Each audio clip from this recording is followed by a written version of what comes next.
Hi, Matt Wilson here with a video on an article that I just read on foreignaffairs.com called Giving Up on God.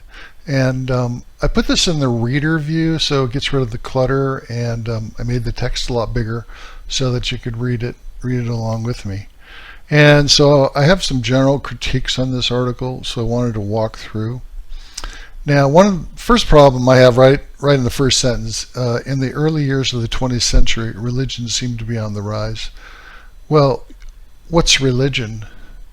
Okay, um, they don't they don't define religion, and when I look up religion on like Google, it tends to be the belief in a higher power. But I don't view religion as that. I view religion as a set of rules that define um, good and bad, right and wrong. And then additionally, yes, there's a God, but it's those rules that are the most important thing. So in the early years of the 20th century, religion seemed to be on the rise. Well, now, yes, you had the collapse of the Soviet Union, so they went from atheist societies and then they adopt religion, so Russia and the post-Soviet states. Yes, I can see there was going to be an increase in Christianity. But this one here, the election in the United States of President George W. Bush, an evangelical Christian, to me that meant nothing as far as the increase in religion in the United States.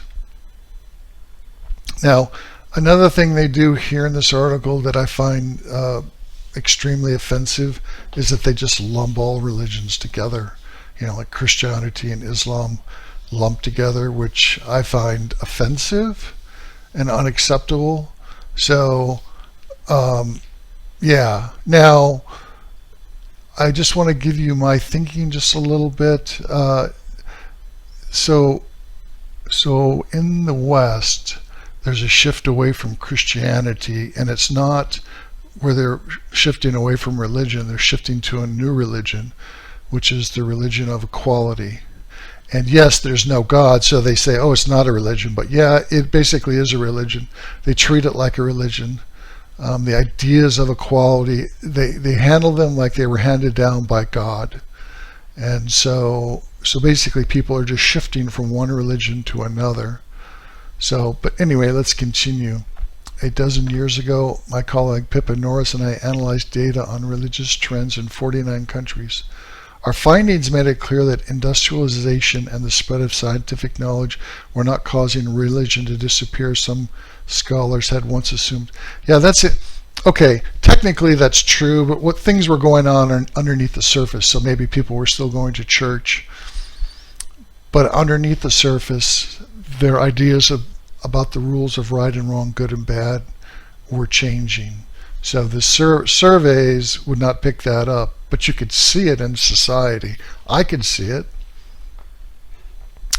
But since 2007, things have changed with surprising speed. Yeah, because they reached a tipping point, and then, so underneath the surface they were changing.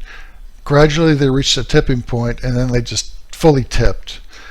So from about 2007 to 2019, the overwhelming majority of countries we studied, 43 out of 49, became less religious.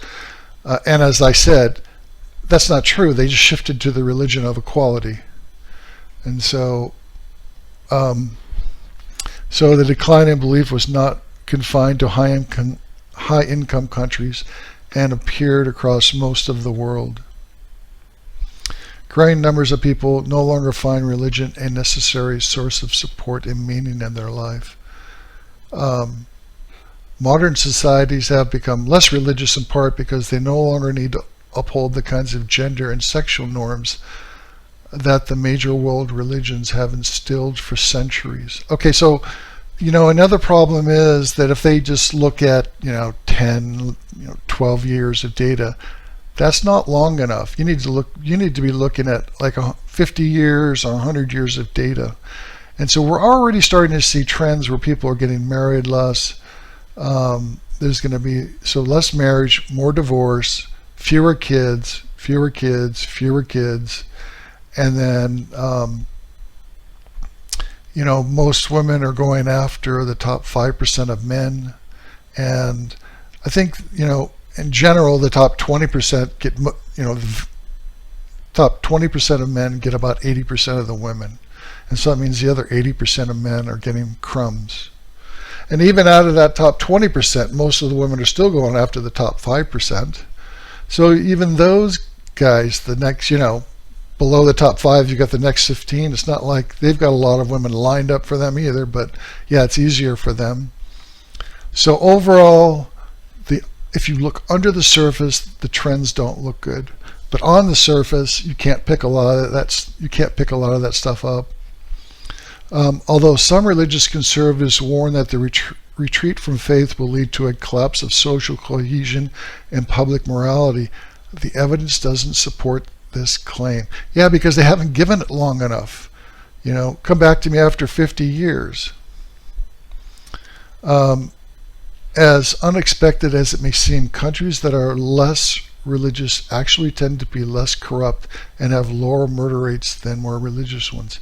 Yeah, because it's offensive that you lump together all the religions. That's extremely offensive, especially Islam and Christianity. And they tend to have a lot more issues.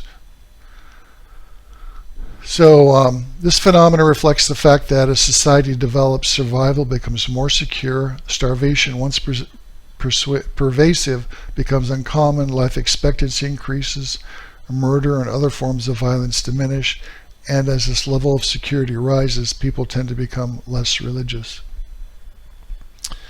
Yes, and they shift religions to now they're shifting religions to the religion of equality. So yeah, it's not less religious, it's just different religion. So yeah, since 2007, there has been a remarkably sharp trend away from religion. A dramatic shift away from religion has taken place among the American public. From 1981 to 2007, the U.S. ranked as one of the world's more religious countries, with religiosity levels changing very little. Since then, the United States has shown one of the largest moves away from religion of any country for which we have data. Yeah, you can see that. The religion of equality is coming on strong, and now, Christians, I'm wondering when Christians are going to have to go in the closet. Already now, you have to kind of keep your mouth shut. The United States now ranks as 32nd least religious country for which we have data. For most people, religious faith was more emotional than cognitive. Cognitive is, intellectual ability or intellectual processes. So this just tells you right here that people already weren't thinking about their faith in terms of everyday activities, good and bad, right and wrong. And so that already indicated that there was a problem. But as economic and technological development took place, people became increasingly able to escape starvation, cope with disease, and suppress violence. They become less dependent on religion.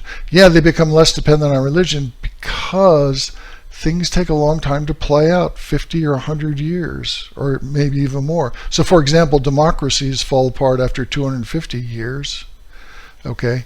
And generally, historically, the U.S. undergoes huge shocks about every 60 to 80 years, so where you have a revolution or a civil war or a big war. So the processes take place over much longer periods of time than a decade.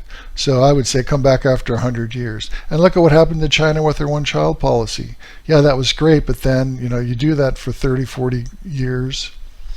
And now there's a huge, mismatch between the number of women and the number of men. But that took, 30 years or so to play out, or more, or longer.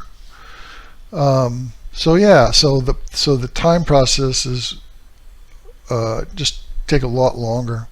So they become less dependent on religion and less willing to accept its constraints, including keeping women in the kitchen and gay people in the closet. All right, so now women want to work, but then, they don't. The problem is then they have difficulty forming families and having kids, right? So that's gonna, so for example, in South Korea, their fertility rate is less than 1, right? So you're going to start seeing massive decreases in population, or you have to allow lots of immigration, in which case you're going to just change the basic nature of your society. So your society was one way, and then it's going to be another because of immigration. Well, we never voted on that, but that's what you're going to get. And then here, gay people in the closet. Well, now we're switching that for Christians are going to go in the closet, or they just have to keep their mouth shut. Although secularization normally occurs at the pace of intergenerational population replacement, it can reach a tipping point when the dominant opinion shifts and swayed by forces of conformism and social desirability. People start to favor the outlook they once opposed, producing exceptionally rapid culture change. Younger and better educated groups in high-income countries have recently reached this threshold. Yeah, I mean, basically that's the way things work. You reach a tipping point. It's a lot of little things plus time. They build up, and then bang, you reach a tipping point. One more little thing, and then you just tip. Several other factors beyond rising levels of economic and technological development help explain the waning of religion. Panel studies have found that many people change their political views first and then become less religious. Well, you have the dominant force in the West today. The dominant religion is the religion of equality, and that gets pushed on us in the media and school, universities and schools. And eventually people reach a tipping point, and that, so even though it appears to reflect their political views first, underneath the surface, it's affecting how they feel about the rules of right and wrong, good and bad underneath their religion. So even if they continue going to church, inside they're still changing.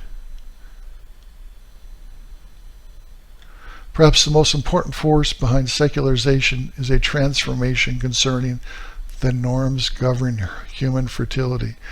So now women with the pill can change how they behave because there's lower consequences. During the 20th century, a growing number of countries attained drastically reduced infant mortality rates and higher life expectancy, making these traditional culture norms no longer necessary. But when a society reached a sufficiently high level of economic and physical security, younger generations grew up taking that security for granted, and the norms around fertility receded. Ideas, practices, and laws concerning gender equality, right? There's that equality. Divorce, abortion, and homosexuality are now changing rapidly. But this takes a long time to play out. And now one of the things this doesn't discuss is that in a democracy, if women are allowed to vote, women will gradually take over. That's because more women vote, and women are less divided than men. That's because in society you can see more men at the top, more men at the bottom, fewer in the middle, and women, you see, they're more in the middle. So when it comes time to vote, it's just a percent here and a percent there, but over time, gradually the priorities of women rise to the top. And it doesn't matter if more men are politicians than women. If they're getting elected by women, then they have to do what women want. So gradually everything kind of revolves around women. So you see that in divorce where women rule. They get the kids most of the time, and often child support and other support. And then of course opening up these, because they can force the law changes because of on abortion, right? They can force that. And then under the ideas of equality, then you have to open up homosexuality. So again, this is part of the religion of equality. And the shift is quantifiable. Data collected in the World Values Series over the years offer a glimpse of a deep transformation. The survey uses a 10-point scale based on each country's acceptance of divorce, abortion, and homosexuality. And so what you're seeing is across a lot of the world, the ideas of equality or the religion of equality becoming dominant. Around 1981, majorities in every country for which we have data supported pro-fertility norms. And so even in high-income countries, the mean scores range from as low as 3.44 for Spain, 3.49 for the US, and 3.5 for Japan back in 1981. And now that's changed, right? Because remember, this is on views on divorce, abortion, and homosexuality. And so now it's in Spain at 6.74, the US 5.86, and Japan 6.17. So basically you have this real shift based on the religion of equality that's impacting people's views on things. And these numbers offer a simplified picture of a complex reality, but they convey the scale of the recent acceleration of secularization. Yeah, to the religion of equality. This trend has been spreading to the rest of the world with one major exception, the populations of the 18 Muslim majority countries. Yeah, that's because these are men-dominated societies, so women aren't able to affect the change. Basically, the changes are happening because of women, at least in my opinion. Women are dominating the West, and not just the West, but Asian countries too, and not in every way, but in a lot of ways. Religious conservatives fear that the retreat of religion will lead to social disarray with rising corruption and crime, but to a surprising extent that concern is not supported by evidence. Yeah, because there just hasn't been enough time.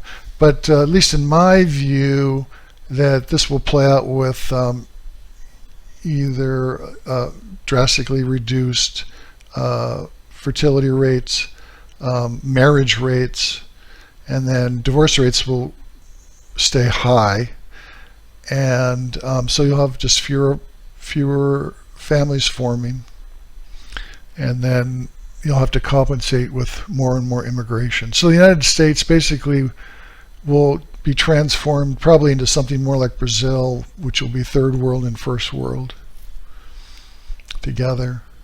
So it's going to be like another Brazil, at least in my opinion. So we'll see what happens in 50 years. The highly secular Nordic states have some of the world's lowest levels of corruption, and highly religious countries such as Bangladesh, Guatemala, Iraq, Tanzania, and Zimbabwe have some of the highest.